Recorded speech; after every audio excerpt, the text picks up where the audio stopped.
Welcome to the Ringer NFL show. I'm Sheil Kapadia. Today we are looking at the Week 10 slate. It's the usual Friday exercise. What headlines are we going to be seeing next week after these games are played? Fun games this week. Rams, 49ers, massive Monday night matchup between the Eagles and Packers. Ravens, Lamar Jackson and the Ravens go to Minnesota to take on J.J. McCarthy, Brian Flores, that Vikings defense, and then Drake May versus Baker Mayfield. That's a potential shootout in Tampa. Could be a very, very fun game. Our guest today is the Ringer's very own Steven Ruiz. We will talk about all those games and more. Let's take a break. We come right back with the headlines. This is the Ringer NFL show presented by FanDuel, the best place to bet the NFL all season long. FanDuel's got it all. Same game parlays, quick bets for jumping in live, and your way so you can build the bet that fits your play. And Missouri, get excited because FanDuel's coming your way December 1st. Download the FanDuel.com/Ringer NFL to get started. Must be 21 plus and present in select states and 18 plus in DC, Kentucky, and Wyoming. Gambling problem? Call 1-800-GAMBLER or visit rg-help.com. Call 1-888-789-7777 or visit ccpg.org/chat in Connecticut.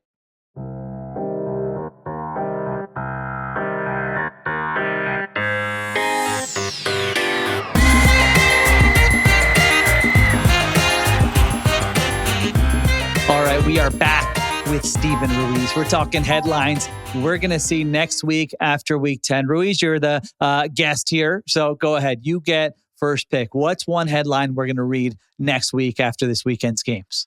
I didn't come up with like a clever nickname or a clever headline like the New York Post would, so I feel very ashamed. It was just that Kyle Shanahan is back. That it was a quick one and straight to the point. Sometimes those are the best ones. You know, last week, some other weeks we're like, all right, let's go back to the blog world. You know, what would we have been writing here? So Kyle Shanahan's back. That has my attention. I like it. It's like a very dead spin, like 2016 headline. And I would have clicked on it, you know? But that's right. Here's my theory on this. I wanted to throw Sean McVay in there because I feel like we've had these two like offensive play call geniuses in the same division for, going back to 2017, 2018 now. And I think we all expected them to just have these shootouts every year, right? Like, 30-30 every year. But we haven't really had that. We've had 27-24 game twice in 2022, 2024. But since then, like, we haven't had a 30-point game since 2019 between these teams. Wow, and if you that's go back crazy. If you go back to 2017, we got 41-39 in 2017 between them, a classic. 48-32, another, high-scoring game. 34-31 in 2019. And then after that, it's really been more low-scoring affairs, like games in the low 20s, games in the high teens. Even last time they played earlier this season, I think it was 26-23, and they had to get to overtime to score those points. So I feel like the last 4 years have been these two coaches kind of, they burst onto the scene when they first took over these teams, and then defenses kind of had a counterpunch for them, and they've kind of struggled to get back there.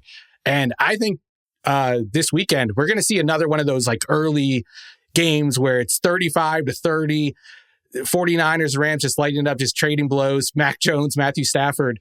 And I think that because of how confident I am in the 49ers offense right now, and I'm confident in the 49ers offense right now because I think Kyle Shanahan has gotten back to his 21 personnel stuff, his two back, Kyle Juszczyk in the backfield, I formation, and he's figured out how to run from that again. And that just opened up a world of opportunity in the play action pass game. And I expect that to be something that this Rams defense, which is very good, especially with the front, I think it's going to be something that they struggle to handle against the Rams this weekend. So I can get there pretty easily with you with the Rams offense. I mean, we don't need to talk for 10 minutes. It's just like kind of everything's working for them. Run game's working. Stafford's awesome. McVay's in his bag. Puka Nacua, assuming he's healthy and plays in this game, is awesome. They figured it out with Devontae Adams. So that's the Rams offense. Like the reason I think a lot of us are so confident in the Rams as a contender is because I don't think there's a defense out there or a defensive mind out there who you're like, oh, they're just going to put them in a blender. Like, they've seen too much. So I'm with you there. And this 49ers defense we know is banged up with the guys they've lost. They lost Michael Williams last week after already having lost Warner and Bosa. So I can get with you there. The other side is interesting, what you're pointing to, because I don't know that people realize the Rams right now have the best defense in the NFL in terms of EPA per play, which even I look at it and I'm like, I knew they've been like playing well. I didn't think it was that good. And the Niners, I think it's been a pretty great Kyle Shanahan season, just the way they figured things out and their record despite all those injuries. But you're still confident that against this. So is it, hey, I don't know that the Rams defense is quite as good as those numbers, or is this just a full, I feel like the 49ers offense is kind of taking off right now? I think it's a combination of both. And I think the Rams defense, how it's built, especially like it's strong up front and you can kind of attack the back end of it. And they kind of have to play a little more soft zone coverage behind that pass rush.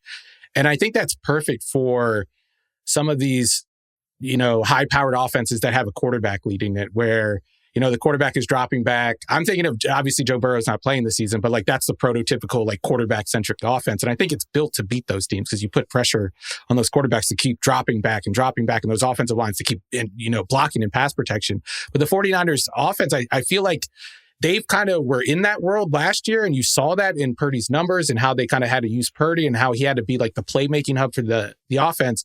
I think since they've gotten Mac Jones in the lineup, it's kind of forced Kyle's hand to figure out how to get back to that old style of offense. And I think that old style of offense is just a bad matchup for these Rams because you're not used to like a fullback starting out at the tight end spot and then quick motioning, to I formation. You got to figure out your run fits out right before the snap. And then you have to deal with like a old school downhill running play. Like they're just not built to do that. Most defenses aren't because most offenses can't operate that way. There are 5 teams that have over 100 snaps and 21 personnel this year. Or not 21 personnel specifically, but 2 backs in the backfield, those sets. Only 2 of them have a positive EPA out of that. The 49ers and the Seahawks. Like the Seahawks are, this wagon that you can't slow down, explosive pass machine. There's no way to stop it. And I think the 49ers are kind of getting to that point over the last couple of weeks. They're averaging 0.4 EPA per play action drop back out of 21 personnel. And you can see them start to get back to that more often over the last couple of weeks. Kyle Juszczyk's snap load is up over the last couple of weeks. They're using him in different ways. They're using him in the backfield as a lead blocker. So I just think it's one of those things where, one, they haven't put enough of it on tape for defenses to really be ready for it. And then 2, I just don't think it's a good matchup for what the Rams personnel is. So do you like the 49ers to win this game, or you're just like high scoring game, could go either way type deal? See, that's the question. I think it's going to be a high scoring game. I do agree with you. Like the Rams, everything is working for them. Matthew Stafford is working for them. But I do think that they gave the Rams a little bit of trouble in this first matchup. And I do think that Robert Saleh usually has a formula that takes care of these style of passing games if they do lean heavily on the drop back passing game. So it'll be interesting to see. But I think this game kind of tells you which one of those coaches is on top. And I feel like it can only be one at a time, right? Like either Sean McVay is miserable and Kyle Shanahan is loving life, or it's the opposite way around. So, one of these offenses is kind of going to have a step back this weekend, I feel like, and the other one's going to take a step forward. I think it's a bigger feather in Shanahan's cap if he wins this and they sweep the Rams, just with the injuries they've had 100%. This season. I think that they're 6-3, but they have a +6 point differential. But I'm not even like, they're frauds, because it's like, well, they've had 400 injuries. Who cares right. Like what their point differential is. They're 6-3. So I don't take the Niners seriously as contenders because of the injuries on defense. I think they're a good team. I think they're a playoff team. The Rams, I absolutely do take seriously as contenders. So it feels like the Rams should win this game. They're 4.5 point favorites, but if the 49ers win it, then maybe we rethink some of the things we thought about this division going into it. So there you go. That'd be fun. Rams night's a fun game. It's always fun. There are blowouts sometimes. It's not like every game is close, but the first one this season was close and kind of a weird Thursday night game that went into overtime. So maybe we'll get a weird one here. Shanahan 11-7 against McVay. I did look that up earlier today. 11-7 against Sean McVay. All right, my first headline here, Ruiz. Saquon regains 2024 form as Eagles upset Packers at Lambeau. So we got a fun matchup Monday night. Eagles, Packers. Eagles are 6-2. Packers are 5-2-1. I think these two teams are on any short list of NFC contenders. Maybe down the road, we're saying, "Ooh, that game on Monday night had a big influence on who was the number 1 seed." I'm very curious to see this Eagles run game. Because it's kind of like what you said with the Niners, where on the season they haven't been great, but man, they look great against the Giants. And I'm looking at the Eagles like on the season they haven't been great, but a couple of weeks ago against the Giants, they lit them up. So is it just that the Giants run defense is terrible, which it is, or have these teams figured something out? And it's not the same conversation you had with the Niners, but some similarities where they're going under center more. They're playing with the sixth offensive lineman more. Their tight ends were just getting wrecked in the run game. They're finally mixing in some under center play action off of it. Not to a high degree, but if they do it 4 times a game, you're like, oh my gosh, they've reinvented football in Philadelphia. This is unbelievable. So even just watching them on film all season long, it was always like, man, Saquon still looks really good here. It's more the blocking and the scheming that's not as good with their run game. Landon Dickerson, their all-pro guard, has gotten healthier in recent weeks. I think that's made a huge, huge difference just to have him back there in the lineup. So Packers on defense, 17th in DVOA against the run. I think the Eagles have a chance to have a really big running game on Monday night and maybe kind of control that game a little bit. Where are you with that? Where are you with this big matchup on Monday night? Yeah, I'm with you there because I think how they get the running game going kind of sets, I don't know if it's the floor or the ceiling for this team, because I do think they need to start running the ball to obviously get back to being a playoff contender and like one that could win the Super Bowl. If they don't have the run game, then it's hard to envision them as that.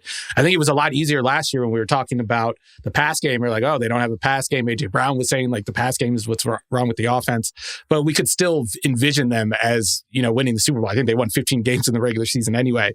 But yeah, we saw like those baby steps the last couple of weeks.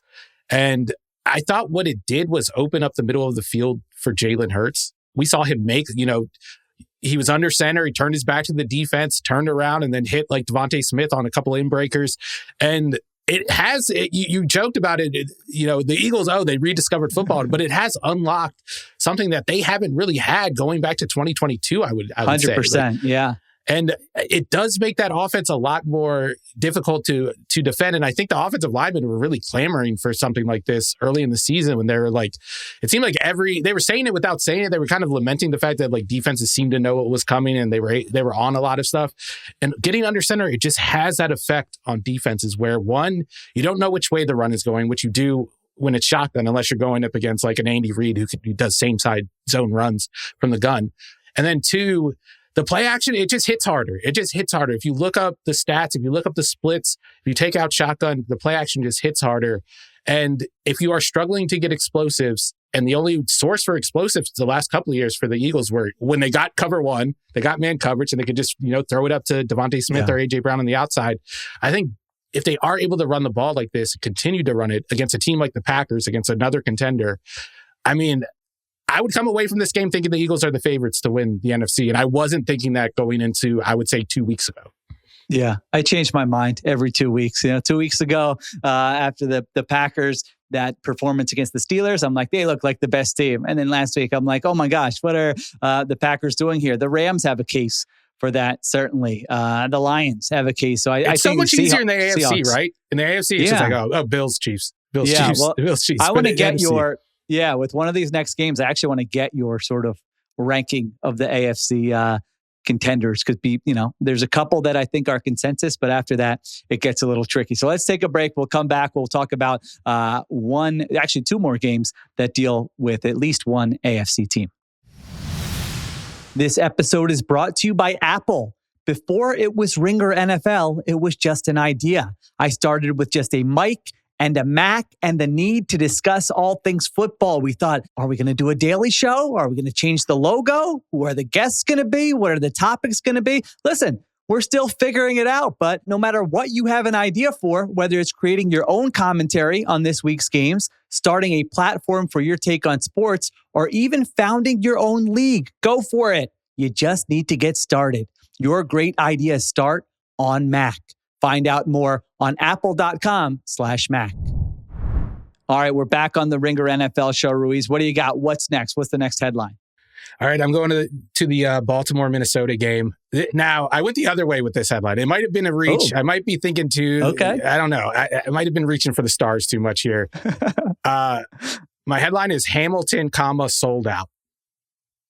It's a play on the play Hamilton and how it was hard to get tickets back in the day. You remember that? Kapadia is our big fan. We saw it finally saw it in New York this year. I mean, that soundtrack has been playing through this house and these cars for years now, Ruiz. So I like it. So you like where I'm going with this, but it's about Kyle Hamilton and the way that the Ravens have kind of changed how they're using him in recent weeks and the effect that that's had on the defense. And I think this is I don't want to say like the perfect test or like the strongest test for a defense that had been struggling at the beginning of the year. Is on a bit of a hot streak over the last couple of performances against the Vikings. You're obviously going against JJ McCarthy, but the Vikings did get their run game going last week, and they were able to get some play action passes off of that going. And I think that's really what hurt the Ravens early on in this season. You can go back to the Lions game and see, how much trouble they had in that one. But I do think they've been able to put Kyle Hamilton closer to the line of scrimmage on early downs and kind of use him as a run blitzer, just a guy that they can kind of like point the cannon at a certain direction. Like, does this team like to run off the left edge? Yeah. Let's point the Kyle Hamilton cannon at that and just shoot it at him.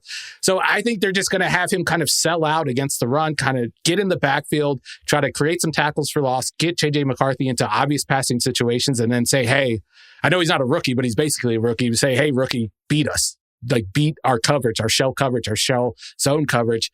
And I don't know if he's going to be able to do it, but I think if the Ravens are able to shut down this Vikings offense, like they were able to shut down the Dolphins offense, like they were able to slow down the Rams offense. They held them to 17 points, which I thought was a big accomplishment for them and kind of the first sign that they were turning things around. But if they're able to do that against the Vikings, I'm ready to buy them as being back. And we know Lamar's back, but I'll say the Ravens defense is back too. I don't remember anything like what Kyle Hamilton's doing. It's like an annual thing now. It's like, all right, middle of the season or after a month, hey, the Ravens defense sucks at this one thing.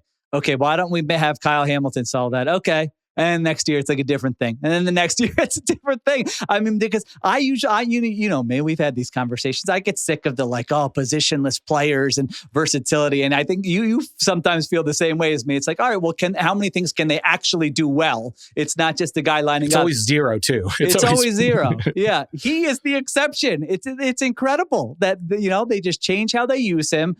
And it really has, now it's a smaller sample, but it seems to have, you watch the game and you're like, they solved it. Like, look at this guy. He's all over the place. He's dominating. He's in the backfield. He's wrecking these plays. So what a player. I really think he is a one of one. And I'm with you there. I mean, that Vikings offensive performance last week, they schemed some stuff up. McCarthy made a play with his legs. He made a play in the end zone. I don't think you watched that and were like, no. This is definitely going to last. And I was actually thinking about you this week, Ruiz, because I was thinking about how sometimes I'm in a social setting and I hate to admit this. I don't want to be judgy, but a guy walks in and you're like, that's probably not going to be my kind of guy. You just have a feel.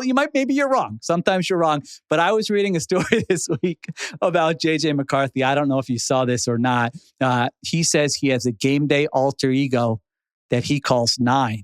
And per ESPN, here's the quote, "I kind of love feeding that wolf," McCarthy said, "because my entire life at Michigan, there was a smiley face on my hand. And if you smile and you have fun, you're going to play better and all that," which is true. But I also think there's a lot of power that comes from that built up anger that you can transmute into your performance. I read that and I go, I don't think he's Ruiz's type of guy. Was I wrong? I don't want to judge, But what were you thinking if you did see that story or you just heard me tell you about it? No, I did kind of see the story, but I didn't hear the exact quote. And my first response is, "Oh, brother, come on, please, enough. Can we throw for 200 yards before we start talking about alter egos and giving them nicknames?" He named it 9. Oh my God! I saw. Did you see the pregame or the postgame when I think KOC might have given him a game ball and the look on his face. And I think someone tweeted out, this guy's like a serial killer on game day. And that's not a good thing. That was part of the story too. Yeah, I think that was 9 coming out. Oh, that was 9 coming out. Okay. Yeah, that was 9 coming out there. Yeah, this is a fun game. AFC contender picture. You mentioned you're already good with Lamar. We want to see a little bit more with the defense. But if I just asked you, give me your little stack rank at the top here, teams you're most confident can get to the Super Bowl in the AFC. What do you got? Because this came up earlier in the week with the Colts trade, and I think people were a little surprised with how many teams I had ahead of them. So I don't know where you have them, but what do you got here? I would go Kansas City just by default. I don't think they're their actual best team. If I was you were asking me in a vacuum, and I had never seen the Chiefs play football before in January, never seen the Ravens and Bills play in January. I think I would have the Bills first. I'd be buying low on the Ravens and put them second, and then put the Chiefs third, just based on total team talent and where the direction I think the team is and their ceiling for the rest of the year. From there, I think I might take the Colts, but I might go with the Patriots instead. The only thing with the Patriots is that defense has not been tested at all. They played a bunch of bad offenses, and I think that's going to kind of set the ceiling for them. I think the floor is set very high with Drake May and how he's playing, but until I see that defense tested, it's kind of hard for me to buy them in the playoffs. So I kind of defaulted to the Colts there. I do think this offense is legit, and I think it's built around just having a strong offensive line in a run game that forces defenses to do certain things. It limits what they can do against the pass, and that makes Danny Jones's job easier. I just called him Danny Jones. I don't think I've ever referred to him as that. That was a debut, and I liked it. Yeah, I'm with you. I had the Ravens also ahead of the Colts, and I think that surprises people because of their record. But if you just ask me who am I more confident in, I have the Ravens. And I think Colts and Patriots are in a similar tier here, which is a good segue to my next headline, which is that maybe I'll be wrong, but my headline is Patriots prove that they're real with win in Tampa. So the Patriots schedule has been a joke. I mean, if you look at it, the betting markets, that site Unpredictable has strength of schedule with the betting markets. It's been the easiest in the NFL. If you look at it by DVOA on FTN, it has been the easiest in the NFL. And what's interesting here, Ruiz, is that DVOA, which accounts for schedule strength, does not trust the Patriots. It has them all the way down at 14th, the 14th overall team in the NFL. And I like looking at that. I take that seriously, but I kind of think they're pretty good. You know, they beat the Bills, and I always lean towards, do I trust your offense? And I think I do trust their offense, but there are a couple metrics here that made me think, am I going too far with the eye test? And one of them is they can't really run the ball efficiently. They're 24th in rushing success rate, 27th in rushing DVOA. And then just the O-line, the protection, and Drake May taking sacks. He's being sacked on 12% of his dropbacks, which is the second highest rate in the NFL. I mean, a higher rate than guys like Cam Ward and Justin Fields out there. So I look at that and I think this is a very good test, because I think the Bucs defense has sort of flown under the radar. They've been playing really, really well. Any of the numbers you want to look at, they've been, top 5, top 8 this year. And so I think we're going to find out one way or the other. Like, I think if the Bucs smoke them here, you're going, all right, Patriots did not have that hard of a schedule. They're still a playoff team, but that has to be a factor. I think if the Patriots can win this game, and it's like you won on the road against the Bucs, you beat the Bills, like, let's start taking them a little bit more seriously. So I'm leaning towards the Patriots can show us that. Where are you with this game? No, I think that is that type of game. And I think a Todd Bowles defense, I think I was saying this during Core Week when we were together in LA a couple of weeks ago, like, Todd Bowles against a bad offense just cooks. Like, it looks suffocating. It looks like you're like, how can anybody score on this team ever? And then when he goes up against like a good, solid offense that's solidly built and built around a good foundation, like a good quarterback like Drake May, he usually gets torn up. So I think this is one of those games where you're either going to see an ugly Patriots performance from the offense or a beautiful performance from the offense. And that's going to decide how high I am on this team going into the playoffs. But I also think you could say the same thing about the defense going up against this Bucs. I know you brought up the Pats, run game woes, but the Bucs are right there with them. Yeah, neither team can run the ball. Yeah, the Bucs are even worse. I think they're 27th in EPA per run. They're 30th in success rate. And then their issue is their passing game is very reliant on explosives and those Baker Mayfield scrambles that seem like they last for 10 seconds and those tight window throws downfield where either Baker's putting it right on the money in between two defenders or one of those receivers is making a crazy catch. But their pass success rate is near the bottom of the league. And I know there was a lot of like Baker Mayfield hysteria and MVP talk, but like you look at his stats and they're kind of middle of the pack right now. It kind of feels like the Sam Darnold situation and the Vikings situation last year where you were like, whoa, look at all these explosive plays and they're putting up numbers and volume stats. But then you look at the efficiency numbers and it's like, oh, they're like barely better than mediocre. And so I do think this is one of those games where the perception of the Bucs is a little higher than it should be. which works to the Patriots' favor. If they beat the Bucs and they beat them comfortably, I think a lot of people around the country and around the league are going to be like, whoa, they're way better than I thought. And I don't think the win is going to signify that as much as maybe it would if they were going up against a team like the Lions, for instance. Yeah. No, yeah, and then you look at their games ahead, and it's like you're not going to learn that much about the Patriots in those games. There's just some bad teams ahead. It's not like their schedule gets a lot harder. But I love your call on the Bucs offense. I mean, I think we have this vision of them from the first first few weeks of the season. Neither team should be able to run the ball. So I feel like these quarterbacks are just going to be firing downfield, and which team can limit those explosive plays. This could be a really, really fun game. Over under on picks for this game. I'm going to set it at 2.5. Total. I'll go under. Maybe I think we get one for each. You think we get more? I think we're getting 2 from Baker and 1 from Trey. Okay. I like that. 2.5. Another number to keep an eye on as you watch this game. All right. His name is Steven Ruiz. By the way, revamped, beautiful, refreshed quarterback rankings on theringer.com. Check those out. Ruiz put a lot of work into those this week. Again, brand new updates there. So be sure to check that out. I will be right back with the hurry up. All right. Today's Ringer 107 is brought to you by FanDuel. I'm still in last place. It's not pretty. I'm having the year from hell, just like the Commanders. But you know what? There's a lot of football left. I am not giving up. I'm only 5 games back. Everyone's doing pretty terribly. So I still got a shot at this thing. Let's get to it. First pick, Ravens -4.5 at Minnesota. We talked about this game earlier. Ravens are one of the healthiest teams in the NFL right now. Every game is basically a playoff game for them. They figured some things out defensively. Lamar Jackson looked good in his return last week. So give me the Ravens -4.5. Second pick, Seahawks -6.5 against the Cardinals. People are a little excited about this Cardinals team after that win against Dallas. I'm not one of those people. It's Jacoby Brissett against maybe the best defense in the NFL. I don't trust Arizona there. Cardinals defense has had its moments, played well against Dak, but I don't think that's a great unit either. Seattle wins comfortably here. All right, third pick, give me the Eagles +2.5 at Green Bay. This is another game we talked about earlier. I think it's a big Saquon Barkley game. You look at the Eagles, they're 22-4 the last 2 years when Jalen Hurts starts and finishes a game. So if they're healthy and if I'm getting points, I'm just going to take it and hope for the best. I think these are 2 evenly matched teams. I think it's a toss-up game, but I'll take the Eagles with the points there.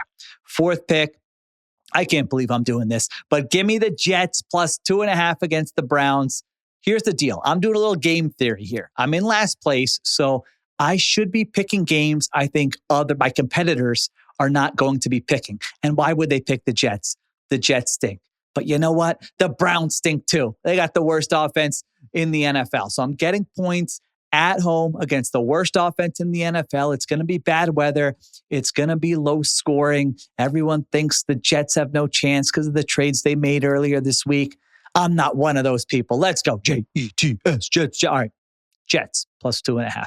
All right. Last pick here. Texans +1.5. If you're wondering if the Ringer 107 contest has broken me, this is pretty good evidence that it has. I'm taking Davis Mills.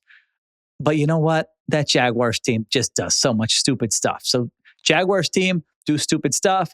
Texans defense, come out, put them in a blender. Let's get a defensive touchdown. Let's get a special teams touchdown. You're at home. Come on, Houston. Do something for me here. +1.5. All right. Today's Ringer 107 was brought to you by FanDuel. Odds subject to change. Thanks to everybody for listening. Another fun week here. Appreciate all the guests who joined me. Thank you to Christopher Sutton for producing. Kiera Givens on social. Additional production supervision by Conor, Nevins, and Arjuna Ramgopowell. I'll be back Monday morning breaking down the biggest Week 10 storylines. Have a great weekend, everyone. Talk to you next time on the Ringer NFL Show.